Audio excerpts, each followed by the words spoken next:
Hello friends, welcome back to on YouTube channel star custody point. दोस्तों, इस video में लेकर आप सभी के लिए क्लास 12 वालों के लिए क्रैश कोर्स वीवीए ऑब्जेक्टिव क्वेश्चन के रूप में फिजिक्स भौतिक विज्ञान का एक और टॉपिक यहाँ पे दोस्तों, विद्युत विभव, विद्युत धारिता तथा स्थिर विद्युत जंत्र। ठीक है, इस चैप्टर से अभी तक जितने भी क्वेश्चन पूछे गए वो सारे क्वेश्चन करेंगे ही करेंगे, और साथ में जो इंपॉर्टेंट क्वेश्चन बनते हैं वो भी मैं आप लोग इस वीडियो में बताने वाला हूँ। अगर आप भी दोस्तों क्लास 12 के छात्र हैं तो आप लोगों को पता ही होगा, यहाँ पे क्रैश कोर्स चलाया जा रहा था यहाँ पे। ठीक है, हम लोग लास्ट चैप्टर से कर रहे थे दोस्तों, 3 से 4 और चैप्टर बच गए हैं, उसको खत्म करके यहाँ पे 15 मॉडल सेट मैं आप लोगों को बताने वाला हूँ इस चैनल की मदद से सभी सब्जेक्ट का। ठीक है, इस वेबसाइट की मदद से अगर आप भी क्लास 12 के एग्जाम का तैयारी कर रहे हैं तो आगामी बोर्ड परीक्षा में शामिल होना चाह रहे हैं तो इस वेबसाइट पर आप लोग को सभी सब्जेक्ट का चैप्टर वाइज ऑब्जेक्टिव सब्जेक्टिव देखने को मिल जाएंगे। हिंदी इंग्लिश दोनों मीडियम छात्रों के लिए जाके आप लोग विजिट कर सकते हो। starkstudypoint.com गूगल पे सर्च कीजिएगा या फिर लिंक नीचे डिस्क्रिप्शन में दिया गया है, यहाँ यहीं पर आप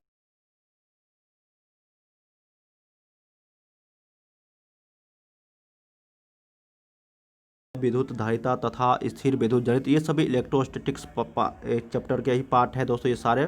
ठीक है, इसका पीडीएफ लेना चाहते हैं दोस्तों तो आप टेलीग्राम पे जरूर ज्वाइन हो जाना है, लिंक नीचे डिस्क्रिप्शन में है, या फिर टेलीग्राम पे सर्च कीजिएगा स्टार कस्टडी पॉइंट, वहाँ पे आप लोग को यूजर मिल जाएगा तो आप जाके ज्वाइन हो सकते हैं। वहीं पे आप लोगों को जैसे ही खत्म होगा मैं आप लोग को सभी सब्जेक्ट का एक ही बार चैप्टर जो पीडीएफ है अपलोड हो जाएगा।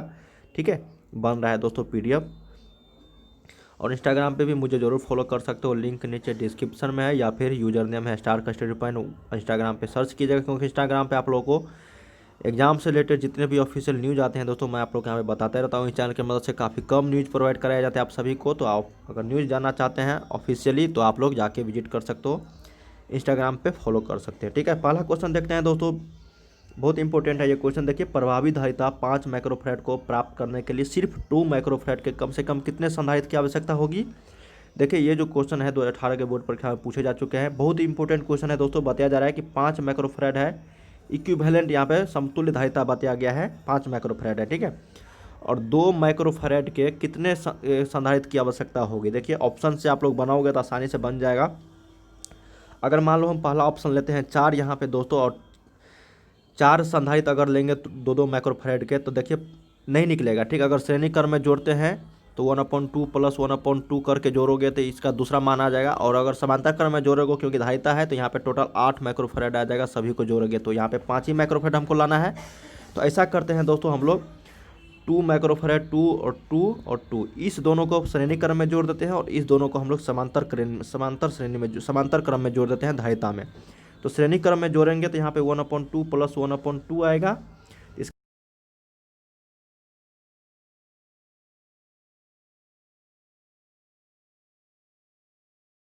तो 2 + 2 आ जाएगा यहाँ पे आपका 4 माइक्रोफैराड। 1 माइक्रोफैराड और 4 माइक्रोफैराड कितना हो जाएगा टोटल जुड़ के, तो 5 माइक्रोफैराड हो जाएगा। ठीक है, इक्विवेलेंट निकालोगे तो ऐसा करना दोस्तों, इसका ऑप्शन जो है यही सही है। यहाँ पे 2 माइक्रोफैराड के यहाँ पे 4 संधारित्र को अगर लेंगे हम तो 5 माइक्रोफैराड आ जाएगा, तब जब 2 को हम श्रेणी क्रम में जोड़ते हैं और किसी 2 को हम समांतर क्रम में जोड़ेंगे तब। ठीक है, तो याद रखिएगा, एक का ए निकालिएगा। तो बहुत सिंपल क्वेश्चन था ये, लेकिन थोड़ा दिमाग लगाने वाला था, बहुत सारे छात्र इसको नहीं बना पाएंगे दोस्तों, तो बनाइएगा। एक का ए यहाँ पे सही उत्तर है। देखिए, यहाँ पे दूसरा क्वेश्चन यहाँ पे मिसप्रिंट है, 2 किलोवाट घंटा मात्रक है। बहुत इजी क्वेश्चन है दोस्तों, किलोवाट घंटा, और बहुत बार ये क्वेश्चन देखने को मिलेंगे। देखिए, मैं आप लोगों को बता देता हूँ, इसका सही आंसर है ऊर्जा का। किलोवाट घंटा, इलेक्ट्रॉन वोल्ट, जूल ये सभी ऊर्जा का ही मात्रक है, लेकिन ये सभी व्यवहारिक मात्रक है। जूल जो है इसका दोस्तों ये आपका एसआई मात्रक है। अगर पूछा जाए ना जूल का ऊर्जा का एसआई मात्रक एनर्जी का, तब आप लोग जूल बताना, लेकिन व्यवहारिक मात्रा इलेक्ट्रॉन वोल्ट, किलोवाट घंटा ये सभी होते हैं। तो याद रखिएगा 2 का बी। 3 नंबर है कि ए तथा बी के बीच समतुल्य धारिता होगी। बहुत सिंपल क्वेश्चन है ये, इस चित्र में आप लोग को बताया गया है दोस्तों। देखिए, ए है और ये बी, यहाँ पे ए है और ये बी है, दोनों के बीच आप लोग को यहाँ पे समतुल्य धारिता बोला जा रहा है, इक्विवेलेंट यहाँ पे कैपेसिटेंस निकालने के लिए। तो देखिए, ये दोनों जो है आपको समांतर क्रम में है दोस्तों, तो दोनों जुट जाएगा यहाँ पे, तो ये आपका हो जाएगा कितना 5 माइक्रोफैराड। ये 5 माइक्रोफैराड और ये 4 माइक्रोफैराड श्रेणी क्रम में आ गया, तो 1/5 प्लस 1/4, तो ये आपका कितना हो जाएगा दोस्तों 20, और 5 + 4, तो इसका मतलब हो जाएगा ये 20/9 माइक्रोफैराड इसका आंसर आ जाएगा। तो से उत्तर आपका ऑप्शन नंबर ए सही हो जाएगा। ठीक है, इस चित्र के मदद से आप लोग बनाइएगा, बहुत सिंपल क्वेश्चन था ये। 20/9 माइक्रोफैराड, इस दोनों समांतर क्रम है तो दोनों जुट जाएगा, तो इसका मतलब ये 5 माइक्रोफैराड हो जाएगा। तो अब निकाल लीजिएगा श्रेणी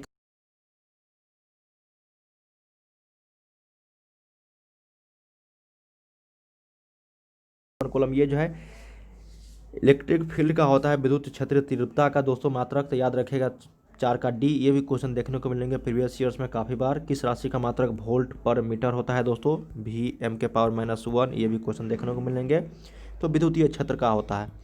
चलिए 5 नंबर देखते हैं दोस्तों कि 1 माइक्रोफैराड धारिता के 2 संधारित्र समांतर क्रम में यहाँ पे जुड़ा है और इनके श्रेणी क्रम में और अगर तीसरा संधारित्र जोड़ दिए जाते हैं तो इसका परिणामी संधारित्र क्या होगा। देखिए दोस्तों 1 माइक्रोफैराड का यहाँ पे बताया गया है कि 2 संधारित्र है जो समांतर क्रम में जुड़ा है, तो 1 + 1 कितना हो जाएगा 2 माइक्रोफैराड ये हो जाएगा, क्योंकि यहाँ पे समांतर क्रम में जुड़ा है तो जुट जाएगा। और इसी में हम अगर तीसरा जोड़ दे दोस्तों जो 0.5 माइक्रोफैराड का एक तीसरा संधारित्र जुड़ा है जो आप लोग को श्रेणी क्रम है, तो 1/2 + 1/0.5 बराबर 1/c इक्विवेलेंट। ठीक है, तो यहाँ पे निकालोगे आप वैल्यू, तो इसका मतलब यहाँ पे 0 ऊपर चल जाएगा, ये 10, 5 दूनी 10 + 20, तो यहाँ पे 1/c, तो 1/c बराबर हो जाएगा 25/10। अगर हम c इक्विवेलेंट निकालेंगे तो 10/25, तो यहाँ पे 0.4 माइक्रोफैराड आ जाएगा आंसर। तो याद रखिएगा 10/25 में, ठीक है, 10 में 25 से भगा देंगे तो यहाँ पे 0.4 आएगा दोस्तों, 25 चौका 100 होता है, तो यहाँ पे याद रखिएगा 5 का डी आपका सही उत्तर हो जाएगा। बहुत सिंपल क्वेश्चन था। 2 पले हैं समांतर क्रम में जोड़ दिया जाता है 2 संधारित्र को जो 1 माइक्रोफैराड के हैं, उसके बाद जो इक्विवेलेंट निकलता है दोस्तों समांतर क्रम में जोड़ने के बाद तीसरे को हम इसमें तीसरा जोड़ दिया जाता है 0.5 माइक्रोफैराड का जो श्रेणी क्रम में होता है। ठीक है, तो आप निकालोगे हल करके तो 0.4 माइक्रोफैराड आ जाएगा। 6 नंबर देखते हैं कि आवेशित संधारित्र पर संग्राहक पट्टिका और संघनक पट्टिका के आवेशों का जो योग होता है दोस्तों आप लोग को बताना है। तो देखिए ये जो क्वेश्चन है ना पूछा गया है प्रीवियस ईयर्स में,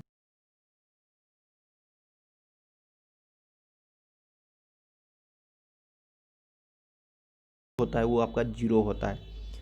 ठीक है, डायरेक्ट याद रखिएगा 6 का ए, ये भी क्वेश्चन देखने को मिलेंगे रिसेंटली। अब 7 नंबर है दोस्तों कि 2 समान धारिता C वाले संधारित्र को समांतर क्रम में जोड़ने पर उनकी समतुल्य धारिता होगी। देखिए उल्टा होता है ना धारा से, धारा और धारिता में क्या अंतर है दोस्तों, उल्टा उसका श्रेणी क्रम वाले समांतर क्रम में हो जाते हैं, समांतर क्रम वाले श्रेणी क्रम में हो जाते हैं। तो जो वहाँ श्रेणी क्रम में होता है धारा में, वहाँ समांतर क्रम में है, तो समांतर क्रम में यहाँ पे C 2 समान धारिता है दोस्तों, 2 ही ना है, तो यहाँ पे C + C हो जाएगा, 2C हो जाएगा।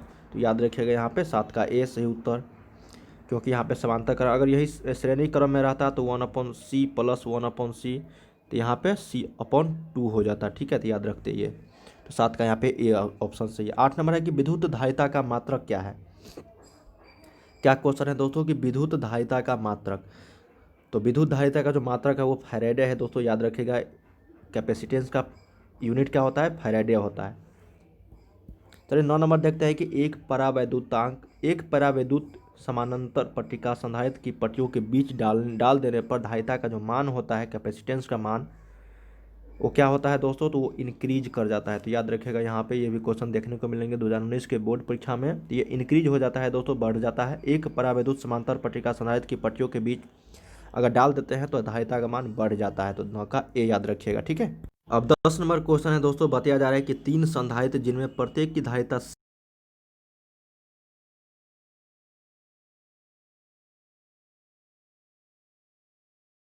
C + 1/c equivalent. ठीक है, ये होता है ना, तो 1 यहाँ पे C इक्विवेलेंट जो निकालोगे दोस्तों तो ये आपका हो जाएगा C/3, क्योंकि 3 संधारित्र है तो यहाँ पे C/3 ऑप्शन हो जाएगा। यही अगर आप लोग का समांतर क्रम में रहता है दोस्तों, समांतर क्रम में, ठीक है, तो ये आपका हो जाता है 3C, क्योंकि तीनों जुट जाता है, उल्टा होता है ना धारा से, तो याद रखिएगा 10 का C। 11 है दोस्तों कि 1D ग्राफ, 1D जानते होंगे, 1D ग्राफ जनरेटर एक युक्ति है जो उत्पन्न करता है हाई वोल्टेज को, याद रखिएगा उच्च वोल्टता को याद उत्पन्न करता है दोस्तों 1D ग्राफ जनित्र, तो याद रखिएगा 11 का C। ये भी क्वेश्चन देखने को मिलेंगे, रिसेंटली पूछा गया।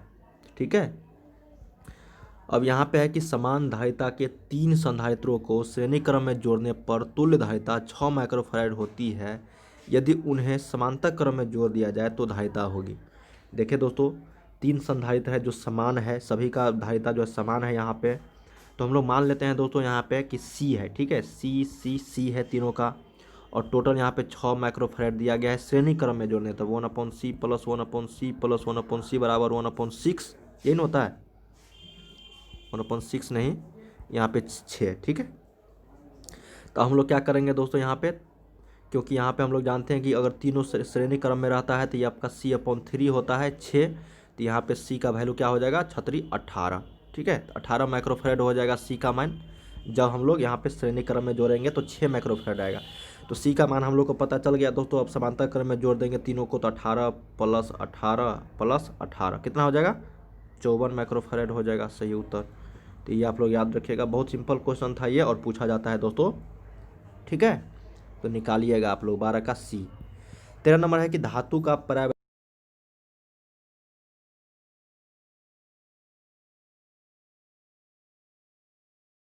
सही उत्तर हो जाएगा इनफाइनाइट अनंत। ठीक है, 14 नंबर है दोस्तों कि एक माइक्रोफैराड धारिता वाले संधारित्र की पट्टियों के बीच 1 वोल्ट विभवांतर रखने पर आवेशित संधारित्र जो आवेश होगा, संधारित्र पर आवेश होगा, चार्ज का मान पूछा जा रहा है दोस्तों।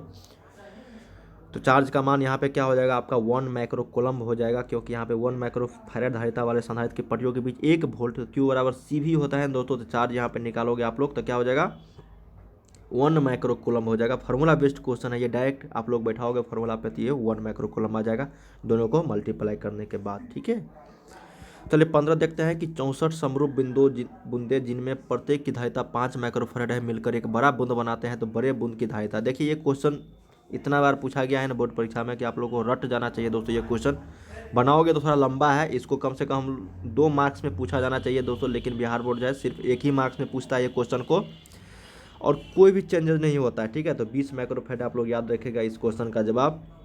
अगर बनाओगे तो आप बना सकते हो इसको।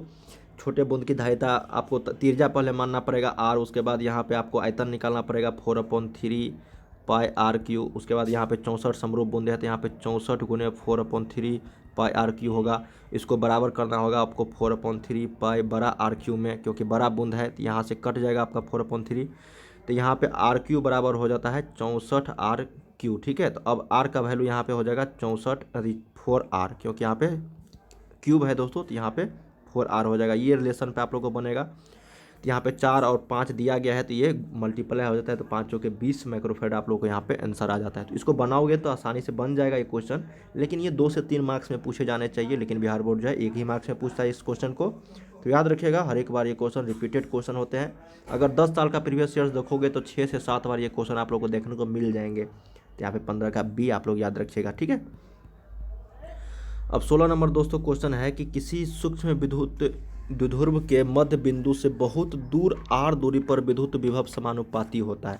देखिए ये भी क्वेश्चन डायरेक्ट पूछा गया है दोस्तों बोर्ड परीक्षा में इस तरह के क्वेश्चन को। तो ये होता है आपका 1/r² के समानुपाती होता है। ठीक है, तो याद रखिएगा ये आपका 16 का C। ये भी क्वेश्चन देखने को मिलेंगे प्रीवियस ईयर्स में। ये सभी इलेक्ट्रिक पोटेंशियल से क्वेश्चन है। फिर आता है दोस्तों कि एक स्टेट कूलम्ब बराबर कितना होता है। तो एक स्टेट कूलम्ब बराबर आप लोग को याद रखना चाहिए दोस्तों, कांस्टेंट होता है 1/3 गुने 10⁻⁻9 कूलम्ब होता है। तो याद रखिएगा ये क्वेश्चन एक स्टेट कूलम्ब बराबर कितना होता है 1/3 गुने 10⁻⁹ कूलम्ब। ठीक है, याद रखिएगा 17 का D। चलिए 18 देखते हैं कि विद्युत तीव्रता का मात्रक होता है। तो विद्युत तीव्रता या विद्युत क्षेत्र का वोल्ट पर मीटर होता है दोस्तों। तो याद रखिएगा विद्युत तीव्रता का मात्रक होता है वोल्ट पर मीटर या फिर विद्युत क्षेत्र का, इसका एक और होता है न्यूटन पर कूलम्ब भी दोस्तों। तो याद रखिएगा ये। ठीक है, CGS मात्रक भी आप लोग याद रख सकते हो उसको, लेकिन यहाँ पे तीव्रता का विद्युत तीव्रता का मात्रक क्या होता है वोल्ट पर मीटर या फिर न्यूटन पर कूलम्ब। चलिए नेक्स्ट क्वेश्चन देखते हैं, लास्ट क्वेश्चन दोस्तों। इस क्वेश्चन को बनाओ आप लोग, बहुत इंपॉर्टेंट क्वेश्चन है। देखिए दोस्तों यहाँ पे क्या 2 चार्ज है, यहाँ पे मान लो कि ये Q1 है ये Q2 है, यहाँ पे +10 माइक्रो कूलम्ब है और यहाँ पे -10 माइक्रो कूलम्ब है और दोनों के बीच की दूरी यहाँ पे 40 सेंटीमीटर दिया गया है। ठीक है, तो Q1 का मान अगर निकालोगे यहाँ से आप लोग तो क्या हो जाएगा 10 माइक्रो कूलम्ब को अगर बदलोगे आप लोग इसको कूलम्ब में तो यहाँ पे क्या हो जाएगा 10 गुने 10⁻⁻6 कूलम्ब। आप लोग को पता होगा 1 माइक्रो कूलम्ब बराबर कितना कूलम्ब होता है 10⁻⁻6। तो इसको निकालोगे 10⁻⁻5 कूलम्ब। फिर Q2 निकालोगे दोस्तों तो यहाँ पे माइनस लगा हुआ है तो इसका वैल्यू हो जाएगा -10⁻⁻5 कूलम्ब, क्योंकि दोनों सेम ही है दोस्तों। 10 माइक्रो कूलम्ब -10 तो माइनस प्लस में एक होगा और एक माइनस में होगा। तो अब इसका एक फार्मूला होता है, अब 40 सेंटीमीटर दिया गया है तो इसको हम लोग मीटर में बदलेंगे तो 0.4 मीटर आप लोग बदल लीजिएगा इसको मीटर में।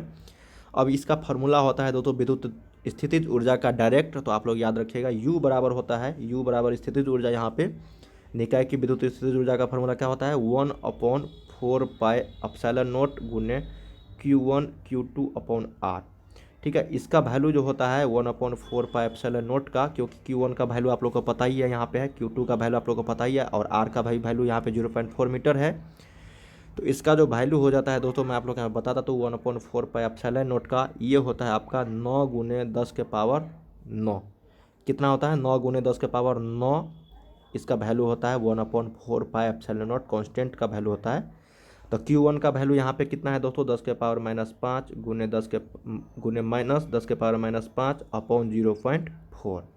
तो अब इसको तीनों को जो गुना करोगे दोस्तों, तो इसका आंसर मैं आप लोग को बता, आप लोग जरूर इसको कैलकुलेशन करो, बहुत सिंपल है कैलकुलेशन यहाँ पे। तो ये आपका आंसर आ जाएगा दोस्तों -2.25 जूल, क्योंकि यहाँ पे स्थितिज ऊर्जा दिया गया है, ऊर्जा में जूल का ही ऑप्शन आएगा। तो इसका आंसर आपका सी ऑप्शन हो जाएगा -2.25 जूल। ठीक है, देखिए मैंने आप लोगों को कैसे बनाया दोस्तों, एक बार और समझा देता हूँ इसको। पहले Q1 का वैल्यू यहाँ पे Q1 10 माइक्रो कूलम है, तो इसको कूलम में बदल देना, 10 के पावर -6 से आप लोग गुना मल्टीप्लाई करके, तो Q1 Q2 का वैल्यू निकल जाएगा। फिर R का वैल्यू दिया गया है 40 सेंटीमीटर, इसको मीटर में बदल लेना 0.4 मीटर। फिर स्थिति ऊर्जा का वैल्यू मतलब एक फार्मूला होता है 1/4 पाई एप्सिलॉन नॉट गुने Q1 Q2 अपॉन R होता है। तो 1/4 पाई एप्सिलॉन नॉट का मान 9 गुने 10 के पावर 9 होता है। Q1 का वैल्यू दिया गया है, Q2 का वैल्यू दिया गया और R का वैल्यू दिया गया। अगर तीनों को रखोगे और कैलकुलेशन करोगे तो -2.25 जूल आ जाएगा। तो याद रखिएगा यहाँ पे 19 का सी। अगर पूछेगा भी ये क्वेश्चन तो डायरेक्ट पूछ दिया जाएगा दोस्तों, आप लोग इसका आंसर भी आप लोग याद रख सकते हो। ठीक है, अगर बनाना जानते हो तो आप आसानी से एक भी क्वेश्चन को नहीं छोड़ोगे और गलत भी नहीं होगा अगर कुछ चेंजेज कर दिया जाता है तो। दोस्तों इस चैप्टर से हम लोग यहाँ पे 19 क्वेश्चन को सिलेक्ट किए थे, जो आप लोगों के लिए यहाँ पे बोर्ड परीक्षा में पूछे गए थे प्रीवियस ईयर्स में। सभी जितने भी क्वेश्चन मैं आप लोगों को बता रहा हूँ, ये सारे क्वेश्चन जो है प्रीवियस ईयर्स के चैप्टर वाइज क्वेश्चन मैं आप लोगों को बता रहा हूँ दोस्तों। ठीक है, जो इंपॉर्टेंट क्वेश्चन थे वही मैंने आप लोगों को यहाँ बताए हैं। इसी तरह के आप लोग को बोर्ड परीक्षा में लेवल देखने को मिलेंगे, इससे भी ईजी रहेगा दोस्तों इस साल। उम्मीद करते हैं इस वीडियो के माध्यम से आप लोग को काफ़ी सारी जानकारी मिले होगा। इसी तरह के और भी वीडियो देखना चाहते हैं दोस्तों, चैनल को जरूर सब्सक्राइब करके बेल आइकन को प्रेस कर दीजिएगा। ठीक है, और वीडियो को लाइक जरूर करना अगर पसंद आया तो, और वीडियो को हर जगह शेयर भी कर सकते हैं। इसका PDF लेना चाहते हैं टेलीग्राम पे जरूर ज्वाइन हो जाना है दोस्तों। और भी क्वेश्चन का प्रैक्टिस कर सकते हैं आप वेबसाइट की मदद से, लिंक नीचे डिस्क्रिप्शन में या फिर गूगल पे सर्च कीजिए starkastudio.com। ठीक है, आगे के किस टॉपिक पर वीडियो चाहते हैं दोस्तों आप मुझे जरूर कमेंट कर सकते हो। मिलते हैं नेक्स्ट वीडियो में, देखने के लिए आपका बहुत बहुत धन्यवाद।